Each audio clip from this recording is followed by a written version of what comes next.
There's clouds out there. I'll get those in right off. They're a little bit on the lavender side.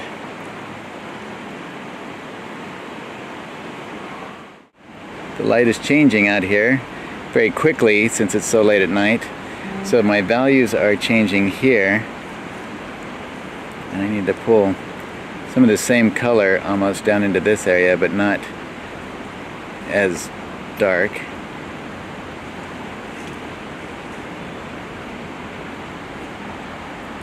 I do like those greens that are back in here.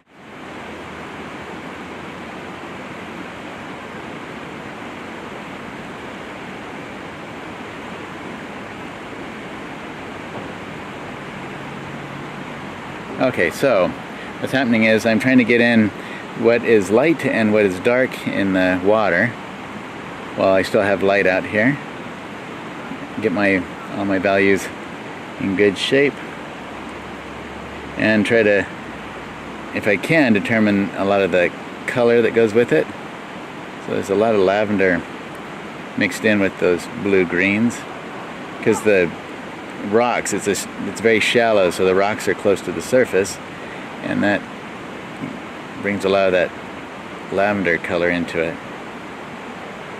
It's very bright here, especially in relation to as it comes over towards these trees, and the shadow from those trees darkens all this down.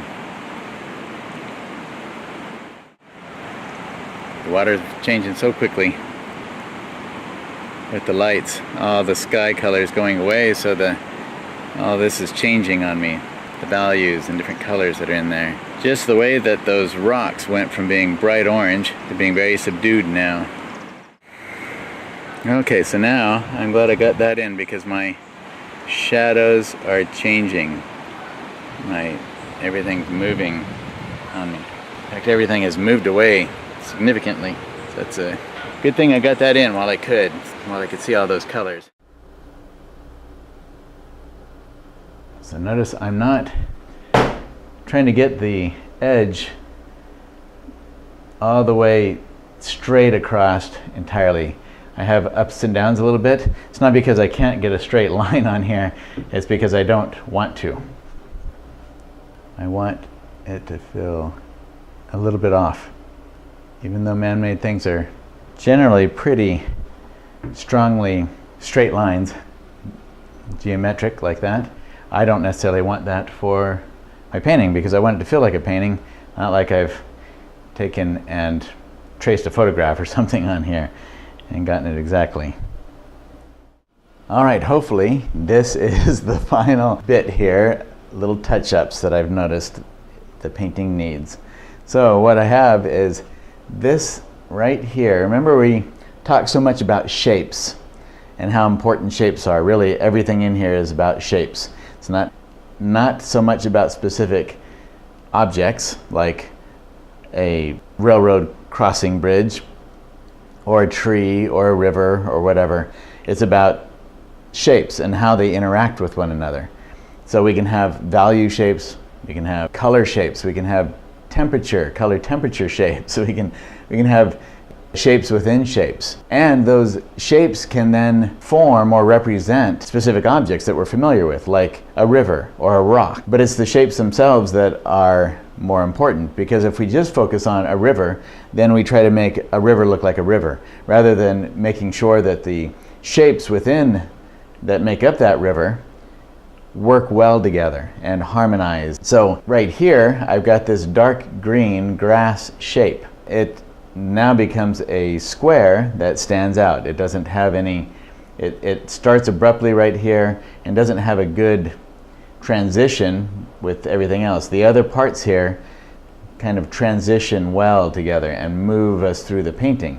This becomes an abrupt intersection or a yield sign right there, and I don't want to have that strong of a yield sign in my painting. The other thing I noticed was this shape right here, which at the time was just a quick brush stroke, and I liked it because it was like a reflection of light on the water, but it stands out too much as a shape, and then it creates a pattern. 1, 2, 3.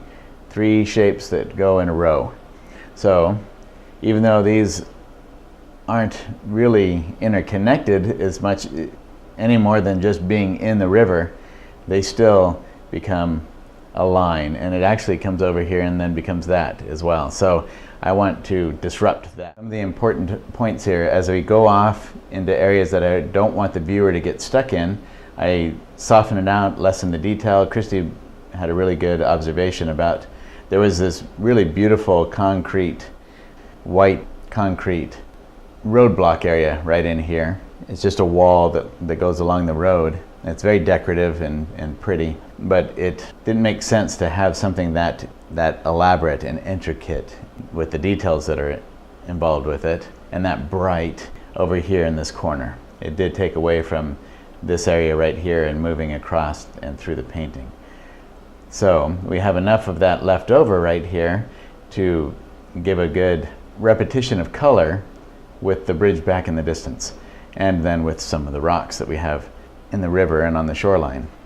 So I think with just those few little touch-ups, we have conquered those areas that needed some adjustment. And if you see anything else in here, just email me and let me know. But hopefully you'll be spending your time creating your own river masterpiece.